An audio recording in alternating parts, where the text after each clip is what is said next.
Good morning students, class 10 online revision video number 1 lesson first. जो सूरदास जो पद है आपका, लेसन का नाम पद जो सूरदास द्वारा रचित हैं आपके, ये इनके और आज डेट है 26 सितंबर। इससे जो पहले आपके वीडियो बने 37 38 तक, वो आपके कोर्स से रिलेटेड थे पूरे। आज से आपके जो रिवीजन है, जो अक्टूबर माह के फर्स्ट वीक में आपके एग्ज़ाम है, उनके रिवीजन के लिए वीडियो तैयार किए जा रहे हैं आपको, जिससे आपका रिवीजन भली भांति हो सके। तो आप समझिए, पद है जो आपका पहला पद है सूरदास द्वारा रचित। और पहले ये भी समझ लीजिए कि जो आपके जो पद लिए गए हैं वो किससे लिए गए हैं। सूरदास के जो पद हैं वो आपके सूरसागर नामक ग्रंथ से लिए गए। आपका सारा पेपर ऑप्शनल होगा और इसके लिए ऑप्शनल पेपर के लिए एग्ज़ाम के लिए आपको पूरा पढ़ना पड़ेगा, तभी आप क्वेश्चन सॉल्व कर पाएंगे। ऐसा नहीं क्वेश्चन दे दिया तो आप तो आंसर राइट कर लोगे, लेकिन जब तक आपको लेसन के बारे में पूरा पता नहीं होगा तब तक आप क्वेश्चन राइट नहीं कर सकते हो सही से। जैसे पहला क्वेश्चन हमने राइट किया, जैसे कि सूरदास द्वारा रचित पद द्वारा रचित पद किस ग्रंथ से लिए गए हैं, किस ग्रंथ से लिए गए हैं। यदि आपको पता होगा कि सूरदास के पद किस ग्रंथ से लिए गए तो आप उसको करेक्ट कर सकते हो। जैसे ऑप्शन हमने लिख दिया पहले, सूरसारावली, खा, साहित्य लहरी,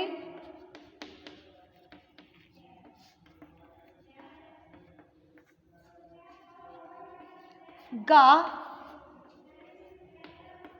सूरसागर, घा,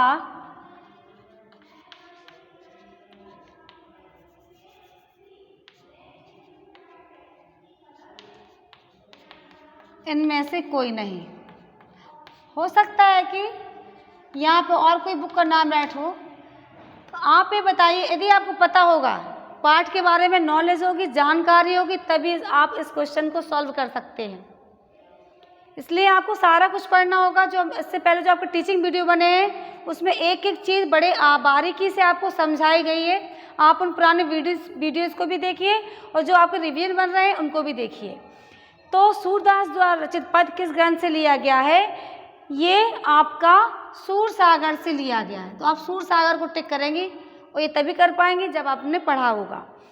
सूरसारावली, साहित्य लहरी भी सूरदास की रचनाएं हैं, लेकिन जो आपको जो बुक में जो पद दिए गए हैं वो सूरसागर से हैं। ठीक है, क्लियर। ऐसे इस तरह से आपके क्वेश्चंस होंगे।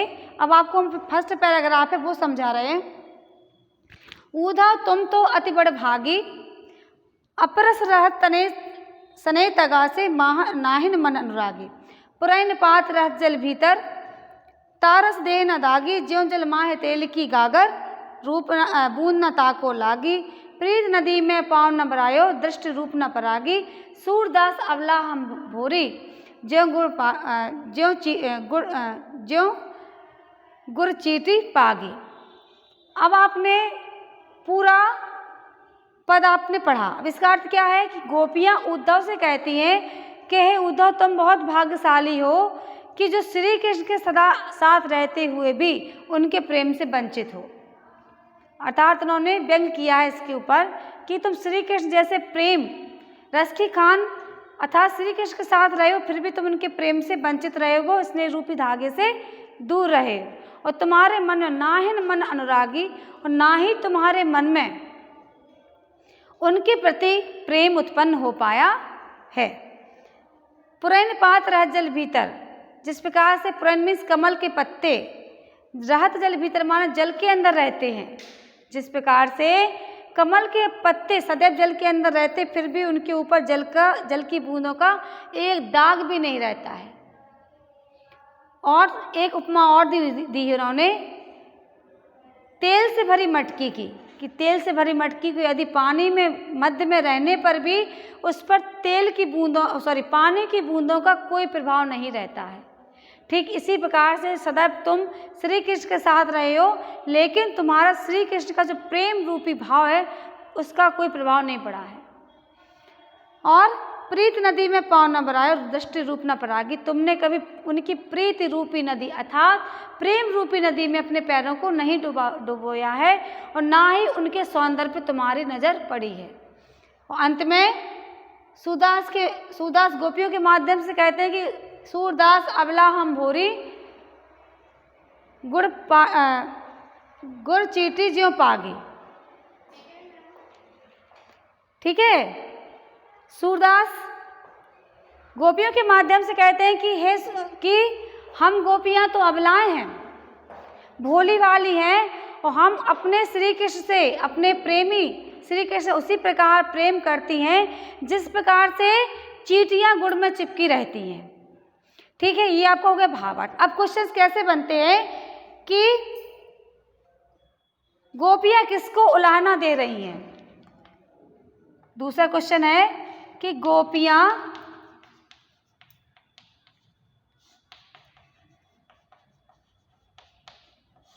किसको उलाहना दे रही हैं। ठीक, पहला ऑप्शन है आपका उद्धव,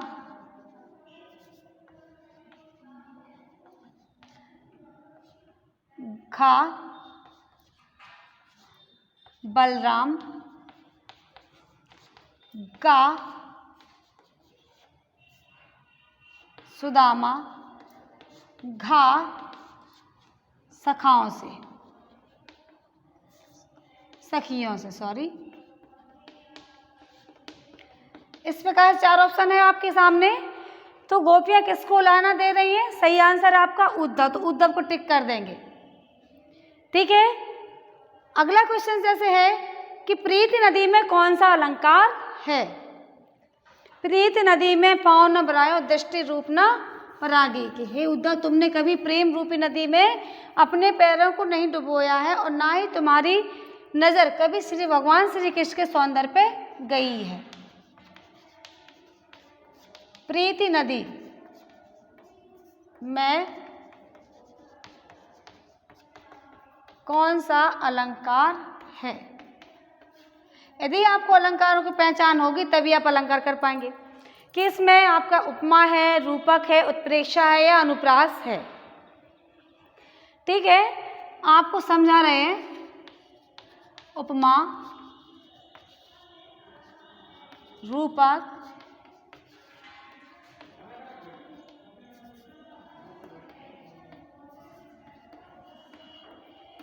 उत्प्रेक्षा या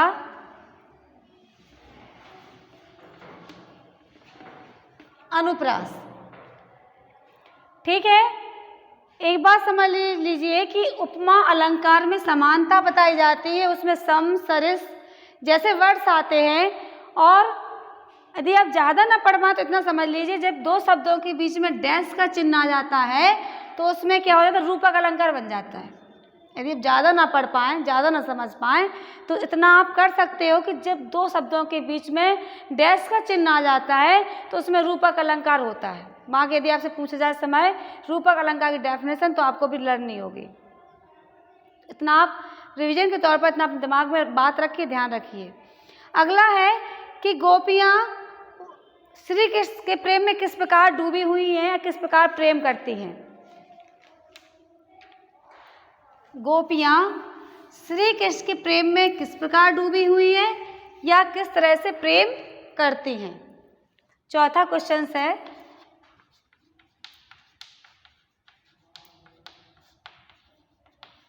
गोपियाँ श्री कृष्ण से किस प्रकार प्रेम करती हैं या किस प्रकार प्रेम में डूबी हुई है। आपकी लाइन में ये सूरदास अबला हम भोरी गुड़ चीटी ज्यों पागी। 4 ऑप्शंस हैं आपके सामने, बोल रहे मक्खियों की तरह, भौरों की तरह, चींटियों की तरह या इनमें से कोई नहीं। तो किस तरह से आपकी लांस यदि आपको लर्न होगी तभी आप कर पाएंगे, इतना ध्यान रखिए आप, इसलिए आपको व्याख्याएं पढ़नी होगी। तो सूरदास अबला हम बोली गुड़ चींटी ज्यों पागी। तो गोपियाँ श्री कृष्ण के प्रेम में किस प्रकार डूबी हुई हैं, किस प्रकार प्रेम करती हैं, जिस प्रकार से चींटियाँ गुड़ से चिपकी रहती हैं, अर्थात जब तक उनके अंदर जान रहती है वो गुड़ से ही चिपकी रहती हैं, ठीक उसी प्रकार से हम भोली भाली अबलाएं भी, गोपियाँ भी श्री कृष्ण के प्रेम में डूबी हुई हैं, उनसे प्रेम करती हैं। तो इसका ऑप्शन में क्या करेक्ट रहेगा? चींटियों की तरह।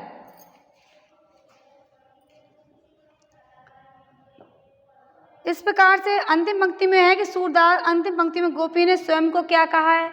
अबला, सबला, वीरांगना, इस तरह से ऑप्शंस होंगे 4। तो प्रस्तुत पंक्तियों में गोपी ने स्वयं को क्या कहा है?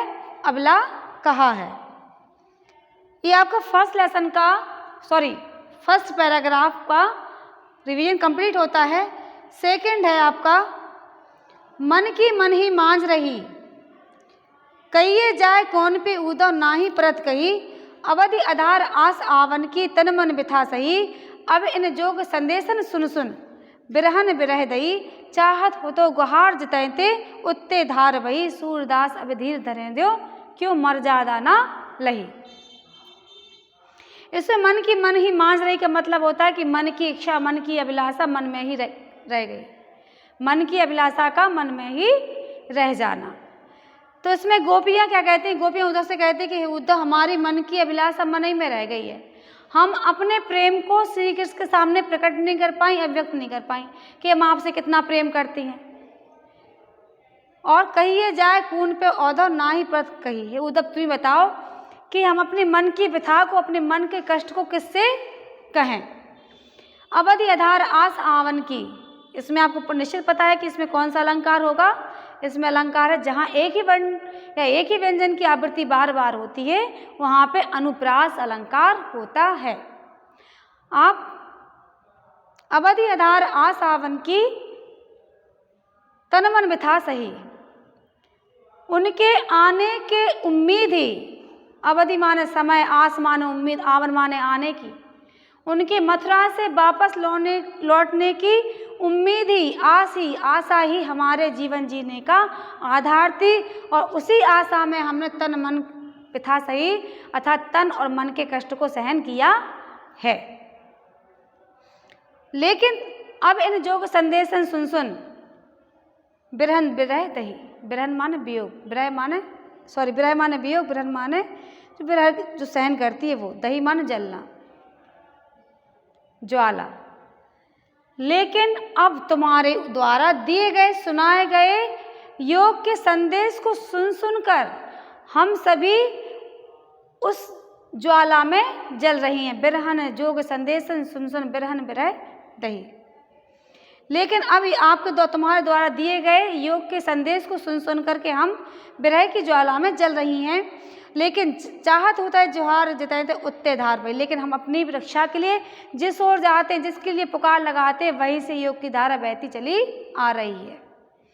सूरदास अब धीर धरें क्यों मर्यादा न ली। सूरदास के माध्यम से गोपियों के माध्यम से सूरदास जी कहते हैं कि गोपियाँ कहती हैं कि अब हम धैर्य धारण नहीं कर सकती हैं, क्योंकि स्वयं श्री कृष्ण ने अपनी मर्यादा का ध्यान नहीं रखा। मर्यादा का तात्पर्य होता है मर्यादा।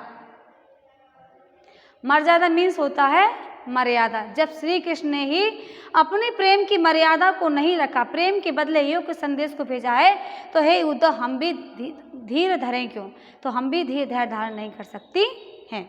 ये आपका सेकेंड पैराग्राफ का अर्थ कंप्लीट होता है। क्वेश्चन जैसे आ जाएगा कि अवधि आधार आस आवन में कौन सा अलंकार है, अनुप्रास। मर्यादा शब्द का क्या तात्पर्य है, मर्यादा। इस तरह से आप डीपली पढ़िए। थर्ड पैराग्राफ है हमारे हरि हरल की लकड़ी, मन वचन क्रम नंद नंदन उर यह दंड करी पकड़ी, जागत शोभा स्वप्न दिवस निसी, कान कान जकरी, सूतो ब्याद हमको ले आए, देखी सुनी न करी, यह तो सूरत नहीं ले सौंपी जिनको मन चकरी। थर्ड पैराग्राफ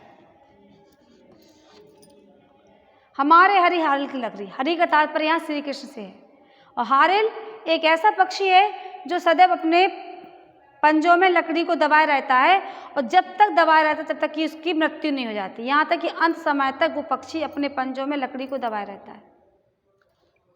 ये हारल पक्षी की विशेषता है। और लकड़ी मीन्स लकड़ी।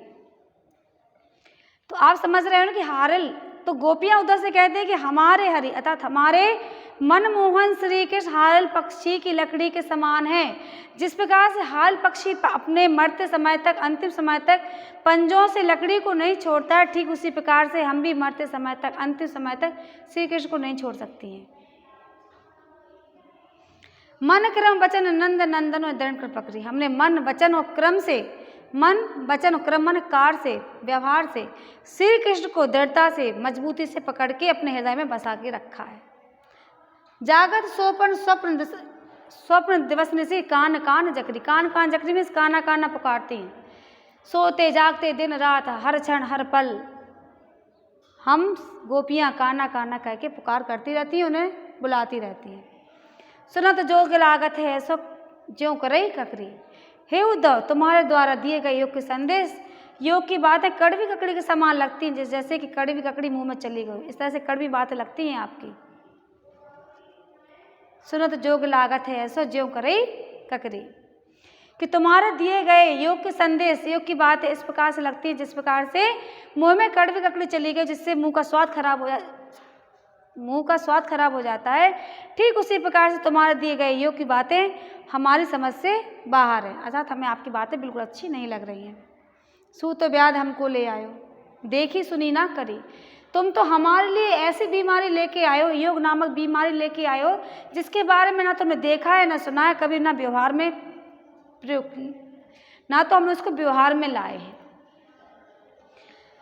ये तो सूरत नैले सौंपी जिनके मन चक्री। गोपियाँ, अंत में गोपियाँ उद्धव से कहती हैं कि जो आप योग की बीमारी लेके आए हो, ये उन्हीं को सौंपो। तिनैले सौंपी का मतलब होता है उन्हीं को सौंपो जिनका मन चक्री के समान चंचल है, जिनके मन चक्री अर्थात जिनका मन चक्री के समान चंचल है, तुम जाकर के ये योग नामक बीमारी उन्हें सौंप दो।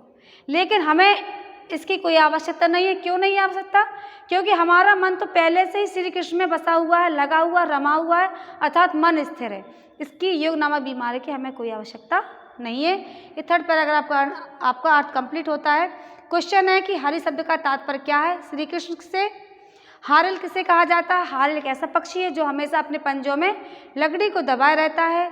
गोपियाँ हर समय हर क्षण पल क्या क्या कह के पुकारती है? गोपियाँ हर क्षण हर पल काना काना कह के पुकारती हैं।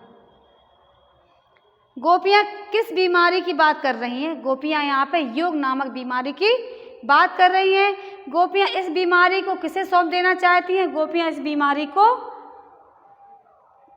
उसे सौंप देना चाहती हैं जिनका मन चक्री के समान चंचल है। गोपियों ने श्री कृष्ण को अपने हृदय में किस प्रकार बसाया है? गोपियों ने श्री कृष्ण को अपने हृदय में हारिल पक्षी की तरह बसाया हुआ है। ठीक है स्टूडेंट्स, बाकी आप और भी पढ़ते रहिए, समझिए, जिससे आपका एग्ज़ाम बहुत अच्छी तरह से जाए। और एक बार फिर से पुनः याद रखिए कि सारा लेसन आपको बाकायदा कंप्लीटली अच्छी तरह से पढ़ना है, जिससे आप प्रत्येक क्वेश्चन का आंसर सही तरीके से दे सकें, क्योंकि क्वेश्चंस आपके ऑप्शनल होंगे। Thank you very much, have a nice day.